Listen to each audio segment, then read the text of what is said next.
व्यवस्था, वर्णाश्रम व्यवस्था, वर्णाश्रम व्यवस्था में 4 वर्ण होते हैं। कितने वर्ण होते हैं? 4 वर्ण। ब्राह्मण, क्षत्रिय, वैश्य व शूद्र। ये 4 मौर्य काल में ये कौटिल्य ने, किसने बताया? कौटिल्य ने वर्ण व्यवस्था, वर्णाश्रम व्यवस्था के अंतर्गत ही वर्णों के द्वारा ही व्यवसाय किया जाता था। उनमें 4 वर्ण बताए, ब्राह्मण, क्षत्रिय, वैश्य और शूद्र। इन चारों वर्णों के द्वारा ही ये सामाजिक व्यवस्था संगठित आधार माना गया था, निर्धारित किया जाता था कि ये क्या क्या कार्य करेंगे। ब्राह्मण का कार्य होता था पूजा पाठ करना, क्षत्रियों की रक्षा करना, वैश्यों की व्यापार करना, शूद्रों की, इन तीनों वर्णों की क्या करते थे? सेवा करना। कौटिल्य ने इन चारों वर्णों के अलावा भी कुछ वर्ण के अलावा भी कुछ जातियों का उल्लेख करता है, जैसे निषाद। निषाद कहते हैं रात्रि को चलने वाले। पार्श्व, रथकार, शता, वैदेहिक, सूत, चांडाल आदि का उल्लेख किसने किया है? किसने? कौटिल्य ने। इसके अलावा जब कौटिल्य तो ये वर्ण व्यवस्था बताता है, उसके विपरीत मेगास्थनीज, क्या बताते हैं? मेगास्थनीज बताते हैं कि मगध यानी मौर्य प्रशासन में 7 जातियों में विभक्त था। समाज कितने जातियों में? 7 जातियों में विभक्त था। कौटिल्य तो वर्णाश्रम व्यवस्था बताते हैं और मेगास्थनीज क्या बताते हैं? 7 जातियों में विभक्त था। और ये 7 जातियाँ कौन कौन सी थी? दार्शनिक।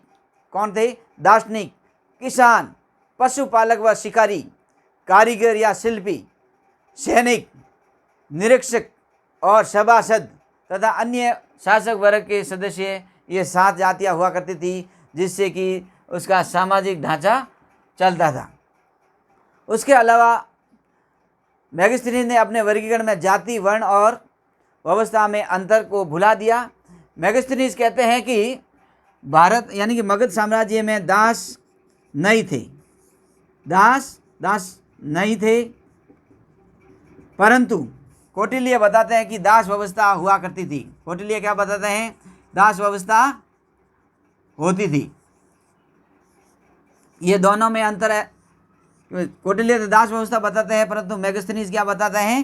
दास व्यवस्था नहीं थी। ये यूरोप के रहने वाले थे। यूरोप में क्या होता था? उस समय दासों की खरीद फरोख्त तो होती थी और बड़े बड़े अत्याचार दासों के ऊपर किया जाता था, परंतु ऐसी व्यवस्था मौर्य प्रशासन में देखी नहीं थी। शूद्रों की अच्छी स्थिति थी और समाज में उसके, इसलिए उसने देखी नहीं। परंतु निम्न स्तर में कौटिल्य ने निम्न स्तर तक देखा और वहाँ पर दास व्यवस्था होती थी, ये छोटे रूप में थी। इसके कारण ये कौटिल्य तो दास व्यवस्था बताते हैं, मेगास्थनीज दास व्यवस्था का उल्लेख नहीं करते हैं कि भारत में कोई दास व्यवस्था नहीं थी। मौर्य काल में स्त्रियों की स्थिति अच्छी थी। मौर्य काल में स्त्रियों की स्थिति क्या थी? अच्छी थी। और उनकी अच्छी थी, परंतु ज़्यादा उन्नत भी नहीं कही जा सकती है। स्मृति काल की अपेक्षा मौर्य शासन व्यवस्था में थोड़ी अच्छी थी और तथा उन्हें क्या क्या अधिकार था? पुनर्विवाह कर सकते थे। क्या कर सकती थी? पुनर्विवाह कर सकती थी और नियोग प्रथा कर सकती थी। ये स्त्रियों की स्थिति थी। तो इस प्रकार अपन मौर्य प्रशासन को बारे में पढ़ा और उसमें अंदर पहले पढ़ा था केंद्रीय प्रशासन, उसके बाद पढ़ा था प्रांतीय प्रशासन, उसके बाद नगर व्यवस्था, फिर उस मौर्य शासन काल की सैन्य व्यवस्था के बाद अपन पढ़ा मौर्य प्रशासन की न्याय व्यवस्था के बाद अपन पढ़ा मौर्य शासनकालीन समाज। इनमें शासनकालीन समाज में चंद्रगुप्त मौर्य से लेकर बृहस्पति तक उसमें वो जैसा भी समाज था उसके बारे में अपने को जानकारी कौटिल्य का अर्थशास्त्र, मेगास्थनीज की इंडिका और अशोक के अभिलेखों से हमको जानकारी मिलती है। कौटिल्य ने वर्ण अवस्था को बताया गया, वर्ण के द्वारा जो जो जिस वर्ण का कार्य है वो कार्य करते थे, परंतु मेगास्थनीज ने इसने 7 जातियाँ बताया। दार्शनिक है, किसान है, पशुपालन है, शिकारी है, शिल्पी है, सैनिक है, निरीक्षण है, सभासद है और अन्य वर्ग भी बताया। इस प्रकार 7 जातियों को बताया। मेगास्थनीज दास का उल्लेख नहीं करते हैं, दास नहीं थे भारत में, परंतु कौटिल्य दास व्यवस्था का उल्लेख करता है। उसके बाद अपन मौर्य प्रशासन में स्त्रियों के बारे में पढ़ा।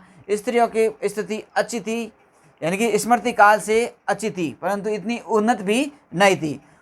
स्त्रियों को पुनर्विवाह और नियोग प्रथा का अधिकार हुआ करते था।